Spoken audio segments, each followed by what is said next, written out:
What's up, everybody? Welcome back to my Twisted Life of Poetry. You are here for another Insecure review of episodes 4, 5, and 6 because that's how long I've been missing off this channel on Insecure. I just watched them all last night, episodes 4, 5, and 6. So I'm so behind, but I'm finally caught up, and hopefully I can keep the channel back on track now that I'm caught up on my videos. So this is not going to be a recap. I'm not going to go episode by episode. I'm just going to mesh everything together. Turn right onto West County Road. It's about to get dark, so hopefully it don't get too dark before I can finish this doggone recap or review, whatever the heck the hell I'm doing. I'm trying to get home, y'all.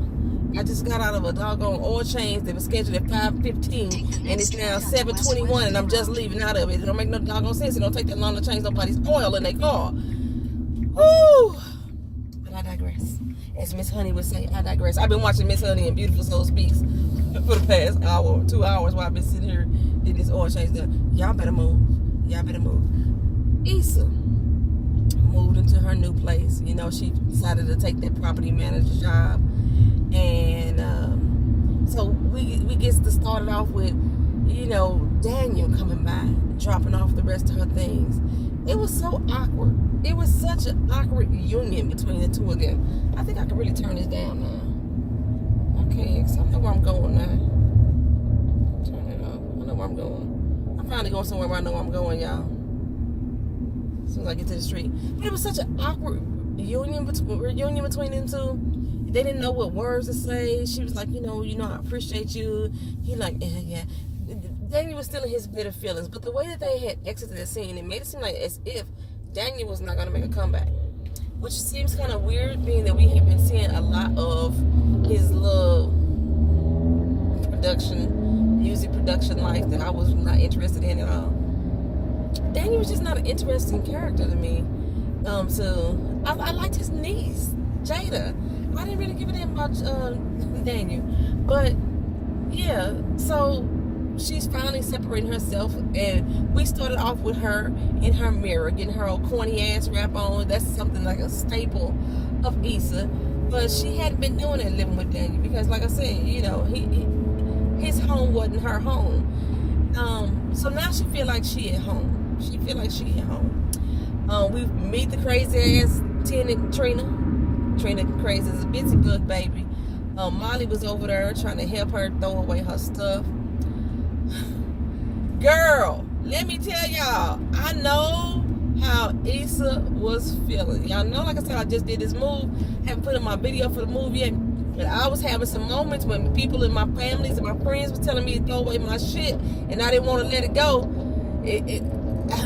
I know what Issa was feeling. She didn't even have a lot. She had that one little Zane Chronicle book with Zane. After Addicted, Zane went down here. But she had that one little Zane book. She had her mixed CDs, her mixtapes that Lawrence had made her. And when they said that, I was like, Lawrence will be back soon. Remember, y'all, I told y'all at the beginning of episode 1, season, when I started this off, I let y'all know that Lawrence is no longer a character on the show, but he will be making an appearance. So he's coming back, as we saw in episode 5 and 6 that Lawrence made an appearance. Okay, so there's her little mix CDs. You don't want to get them up. I still got mixtapes. I got mixed tapes, the kind that you could round up with a pencil. That's what I still got. Still got those. They didn't get rid of those, but they threw away a lot of my shit, and I was feeling some kind of way when they started throwing my shit away. And that's what basically Molly was doing for her. But the girl Trina, crazy as a bitsy bug baby, crazy as a bitsy bug, showed up and wanted her to get the squirrels off the wall. Like, yeah, you know, you hear them squirrels. Trina, girl, I understand you too, because I heard squirrels on the wall in my old house, baby. Let me tell you, them squirrels ain't no motherfucking joke. And squirrels are territorial, right? So if another squirrel comes into the home and they see the other squirrel, they gonna be fighting all the freaking time, and they bark like dogs. They make a barking sound like a dog. Oh my God, squirrels are fucking annoying. I can't stand them. Them little bitches be dashed down in front of you on the road. Ugh. I don't like my squirrels. Well, anyway, so I say Issa's adjusting to her new life as basically this property manager. You know, she got to clean up shit on the property from the tenants' dogs pooping, and the tenant ain't supposed to have no dog, and you know, y'all know how that situation go. You ain't supposed to have no pet yet, and you gotta make sure you cover it up. But this dude, like, I ain't got no damn dog. But you can hear the dog barking in this house. We know you got a dog, bruh. We know. But if I say I got a dog, then I gotta pay that pet fee. Well, so I think she's kind of getting accustomed to the property manager life. She's just falling into the thing, right? Back at work though, she's sitting there. She's still looking at the music thing, the beat. Remember the people the kids that was dancing, had they, they was dancing and stuff, right? She's still looking at that. She's looking around the office and everybody just going on about life, like, everything. But she really not happy there. But Frida come in and tell her, hey, Joanne Dolezal said that you can get back in the field. Girl, you can go back out there and do your thing. We got a school that's primed and ready for you. Issa's like, really? Damn, I get to go back? Yeah, she get to go back out the field and do this job. And I'm thinking, Issa, you don't like this job, honey. You don't like this job. Let it go. Let it go. Let it go. She don't like this job. But we going to Molly. Molly is still having issues at work. She's not feeling part of the game. She's not feeling like, she's part of the team. During the board meeting, the other people in there are just as smart as she is. She don't feel like she giving any valuable input. She don't know what she can add to the team because, like I say, everybody's just as smart as she is. But where she came from, the world was a little bit more advanced technologically, and she felt like she had an upper head. But she realized these motherfuckers are just as smart as her. But it's this one dude up in there, Torian, I think was his name, who overtalks women. Is the way I'm seeing him. The boss man was asking Molly how she felt about the situation. She started talking, and he jumped in and finished her sentence for her. And then they gave him the praise. And you can see the women in there like, this motherfucker her, right? So, back at the coffee machine, a little scuttlebutt going on. Molly come up to them, just small talking like, hey, what's up? I appreciate y'all had some great ideas in there, especially oh boy. And they're like, look, don't worry about him. He don't know how to be humble. He learned humility, at Morehouse. And so she's like, oh my bad. Okay, cool. I thought I was tripping, girl. So now her and the women are bonding at work. Okay, but Molly always has this drive to be an overachiever, to outdo everybody, to get on team winning, right? So she volunteered to help the girls on their project and what they had going on. And they like, for real, you down for doing that? You down to help? But she see Torian leaving out with the big boss. And like, I need to get in on that. And I knew she was going to do that. She went over there to brown nose with him. And now the girl's like, really, bitch, this is how you gonna play us? I thought you were supposed to be helping us. Okay, we see you, we got you, we know how you are. So now she done created some more animosity and tension with the women again. Dumbass, right? Well, she's still trying to one up though, what's his name? Torian as well. She's trying to one up him. So there was this whole briefing, they wanted him to get something together. And Torian is like, I can move some stuff around on my schedule and I can get done this weekend. She volunteers. Now she volunteers to do this when they supposed to be going off to Coachella to go see Beyonce. Like, girl, now you know damn well we had plans. This was us supposed to be doing the damn thing. Well, back with with Issa. Issa out at the taco stand. And guess who she run into? Oh, Nathan. I call him Red because he got the reddish colored beard. Oh, Nathan. She runs into him. The one who be the big swole in the lift. And they get to talking, and they actually are really clicking. They got a lot of chemistry between them two. And I noticed that Issa wasn't her normal awkward self around this guy. Usually when she's around different guys, she get real awkward, but she seemed to flow real naturally with him. They went off. They had an hour fucking wait for that taco. That taco ain't that damn good. I lived out there. That taco ain't that fucking good. But they had an hour wait for that fucking taco. So they went on a little walk through the hood. She took him through the jungle, walking down the middle of the street through the jungle. And let me tell y'all something. The jungle is where my family live, right? You ain't gonna walk through the motherfucking streets just like that. It's gonna be cars and traffic and all kind of shit coming through the jungle. But anyway, well, not all the time, but for the most part, it will be. But he's supposed to be from Houston. I think I would have liked it better if he was from New York, because he has such a New York swag. His own natural swag is so New York, but they made it from Houston, Texas. They walked through the jungle. We basically got a tour of LA. We got to see the black side. I think it was called, oh shit, I think they get the name of the damn black part of town. Where all the black business and stuff. So they made it over there. They walked through there. They even went to Baldwin Hills, where she grew up. Jumped in the pool naked. They went skinny dipping in the pool. I'm thinking, where the fuck they do that at? My cousin told me they used to do it though. They used to go out to Baldwin Hills and go get in them white folks' pools out there and shit and go swimming. Well, that's what Issa and Nathan did. Nunsford is the name that she like to call him. They went swimming in these white people pool. Almost got busted. They didn't get. The people came home, but they was able to get out their pool. Boy, with Issa almost slipped on that fucking ground, butt ass naked. I like to die. Fell out. But they got real comfortable, real quick, real naked, real quick, in front of each other. I just find that so concerning. I find that so fucking concerning. But yeah, so her and Nathan,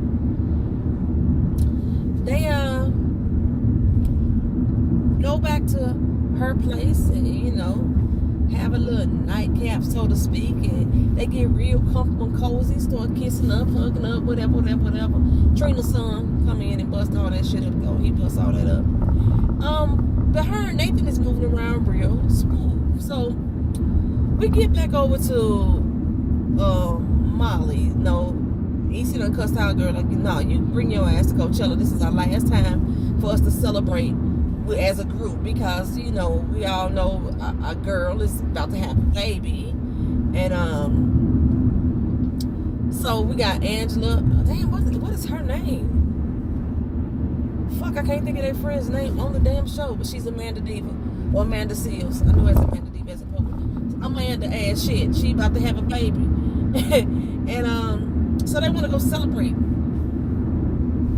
Got this nice big ass house out in where Coachella is happening, this big ass Airbnb. They got their weed edibles.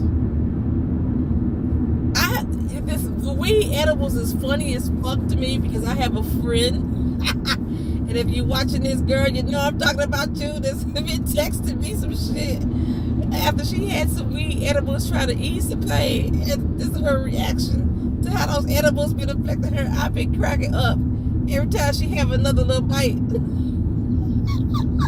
And she explaining how these edibles is fucking with her system. And the slow movement shit going in. But that's how these women were. They was fucked up. Oh my goodness, they was fucked up. Before we get to the edibles though, at the house though, everybody was tired. You know, a girl went to bed. Kelly was like, she had already had some edibles, so she was already fucked up. And by the time Molly showed up, which was 2 hours late, everybody was asleep, so she just went ahead and did her little briefing or whatever. She thought she did a good job. She got her little thumbs up. She was, hey, hip hop hooray. Everybody was happy. I'm almost at my doggone hotel. So at Coachella, baby, like I said, they was passing around eating weed. They went to a pool party. They went to Coachella. They getting high through this whole episode. This whole episode was just a promotion of fucking drug use. Everybody was like, you want one? Okay, cool. I'm gonna take one. They took some Molly. They took all kind of shit. And I'm like, y'all motherfucking kids, they in their 30s, so they ain't nothing but a generation younger than me. Y'all really this fucking loose with y'all drug use? Like, when did drug use become fucking cool? I just don't understand that shit.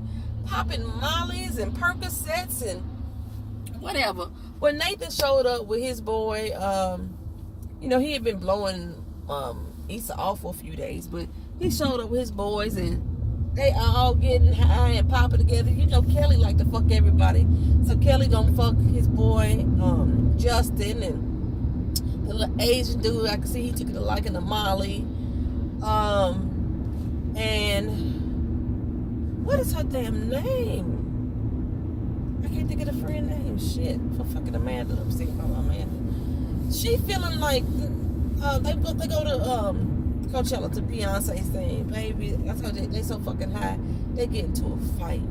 Now I laughed as hard at this fight as I did, not at the fight, but because they got to. The fight was ridiculous, but the part when they got put out of Coachella, And Kelly was dealing with the doggone security, and them motherfucker tased her ass.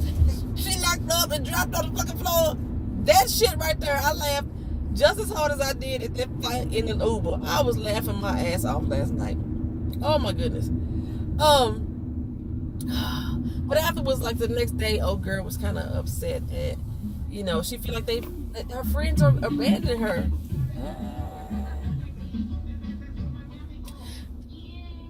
That is clear. That's like 2 cars away. But so she feel like her friends like are not really her friends no more. Like she about to have a baby and now they finna live different lives and everybody won't be cool no more. This, that, and the third. She feeling some kind of way. And yeah, it kind of get that way when you the only one with a kid and everybody else ain't got none. They still out here partying, wilding out, and you can't do that shit no more. You couldn't even sip the little wine. And you want an edible, so she motherfucker take a goddamn edible. Now she feel like she a bad parent and shit. But oh shit, I fucked up right here. Fuck right here. So damn, I can't remember her doggone name. What is the fucking friend name? Whatever. Anyway, Issa, they go out to the store to get some water because you know wasn't shit there at the crib. Issa runs into Lawrence and Chad. I was more happy to see Chad than I was to see Lawrence. I'm telling you right now. Matter of fact, Lawrence looked funny. Like he had just shaved his hair and it went too low. It just rolled some facial hair back or something. He don't look right with the naked face. But Chad, I thought that I wanted Chad on the show regardless if Lawrence was on the show or not because I loved his character. He's a fucking nut. Chad, his engagement is now over with. His woman left him because he cheated. And it's like, okay, so what has Lawrence been doing? Well, Lawrence has been knucking and bucking this whole time. He been out making money and fucking, making money and fucking. And they just wanted to show us every sex scene that Lawrence has had since him and Issa separated. Every last one. They wanted to show us all of it. I think they really wanted us to be disgusted with Lawrence so we can get over the fact that he ain't on the show no more. I kind of was over it. Like I said, I would have liked to see just him, his own little story. But if that's what his story was going to be about, that he just fucking and bucking and all that stuff like that, then I really didn't care to have it. So, yeah. And he got chlamydia. And don't know who he got it from. And again, I say, y'all motherfuckers don't have no protected sex. None. But last season, that was the big complaint that everybody was having about this show, is that they have so much unprotected sex, like they were condoning unprotected sex. And they went on like little interviews talking about how they have protected sex. It's just we just don't see it. There may be like a condom laying on the counter. No, y'all have so much unprotected sex, and the fact that Lawrence been fucking all these different women. I think they showed us at least 9 different women. And he got chlamydia and don't even know who he got it from. Then he called her one girl who he hadn't even fucked with. He done fucked so many people he don't even know who he fucking. Now you might want to call Issa too, because y'all ain't broke up that long ago. Chlamydia usually show up, I think, real quick, in a matter of days. I forgot. I don't know. But yeah, so they just wanted to show that he was out knucking and bucking and living his life and getting STDs and shit to make y'all get over Lawrence. And then Lawrence ain't gonna be back on this show. But I really want Chad back. So in the meantime, while we was at Coachella, I failed to mention that Issa and Nathan went on a little Ferris wheel ride, and the Ferris wheel got stuck at the top because the Ferris wheel operator was high too. And they fucked too at the top of the Ferris wheel. Again, no condoms. Just for out here fucking. Just nasty asses. Just nasty. Yeah. Well, Nathan, but I'm not sure what exactly was going on with him. Anyway, Issa ended up quitting. We got y'all. She gonna do her own little block party thing. She wanna make like the black Coachella in the hood. She'll call it like Coachella in the hood. She don't know how she gonna do it, but she gonna, maybe that's how Daniel will come back in, because you know Daniel's into music and she need music for this to happen. But bitch, you broke as hell right now. I know I've been saying quit your job, but She picked up more lifts now since she quit, and she got the little apartment manager job. But Issa, you still have not learned any financial responsibility. That's basically all that tells me. You just quit your job all willy-nilly. You ain't really budgeted nothing. You ain't been on this job long. You just doing stuff real reckless. Well, there was an investigation the Lyft was going to have with your car. I guess Big Swole complained. I'm surprised. The Big Swole complained. And they did an investigation, and she started calling Nathan, and Nathan stopped blowing her off. He wasn't answering her calls at all. It was going straight to voicemail, because Molly even called, and his voicemail ain't set up. So there's something fishy going on with Nathan, and why he disappears, because he disappeared the first time, and now he disappeared again. And then there's something with this scar that we ain't learned about too. It's on him. I don't know what's going on with that. Yes, I don't know what's going on with Nathan there. But she got some text. She looked at her text message and stuff. I'm still unsure what if y'all understood when she looked at her text messages and then she looked up at the camera and like she had an epiphany. Was she just realizing that motherfucker be blowing her off, or was it something in those messages that I missed that was giving her some kind of idea? Ooh, I don't like that. That was giving her some kind of idea of what the fuck is going on with Nathan, why he just disappeared. Something like that. Anyway, they go back over to their girls' party, and she got some new friends too. You know, they throw the birthday party. Her and Kelly's friendship, they kind of fell out. I don't know why they made them fall out. It was like Molly and Issa was together, and then her and Kelly was together, but then they made them fall out, as if she was complaining about losing her friends, but then she was dissing the one friend that she did have, which was Kelly. Kelly even asked, like, I volunteered to help you with this baby shower, and you told me no. So what was that about? But you just complaining to Issa and them about that's why you mad at them, because they didn't even bother to ask. So yeah, I don't know why that fell out, but at this baby shower, like I said, Issa saw Lawrence. Issa realized that she is finally over him, and she can move on. I think Lawrence feel like he got a chance for Issa again. That's what it seemed like to me. Y'all let me know if y'all saw any differently. And then what else happened? I said Kelly and old girl fell out. Issa and Lawrence. Oh, Dro basically is giving Molly the cold shoulder. Molly was gonna try to speak to him, and because Dro's still mad. He's still mad because she broke up they shit. And in walks Candace. Hey girl, hey, what's up, Candace girl? Candace still don't seem like she know that they was fucking. That's what it don't seem like to me. But she learns that Candace is pregnant. Now, I know damn well Candace was already pregnant, because that was one of the things that I was always complaining about, that Dro was fucking around on his pregnant wife. Candace was already pregnant, so did she have that baby? I don't know when, because it's only been a few weeks since the last season ended. So when the fuck now Candace is pregnant? I thought she was already pregnant. Y'all correct me if I'm wrong. I could be wrong. I'm only wrong 2.3456% of the time. That could be part of that time. But yeah. So Molly feeling some kind of way now.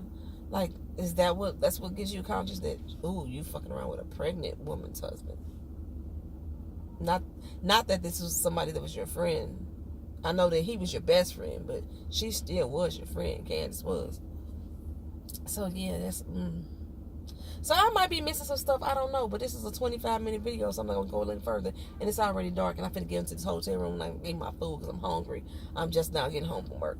So I want to thank y'all for coming back. Thank y'all for watching. Let me know if it's anything that y'all thought I should have talked about, and we talk about it down in the comment section. I appreciate y'all for being patient with me. Thank y'all for always being here. Like, comment, share, and subscribe. Peace.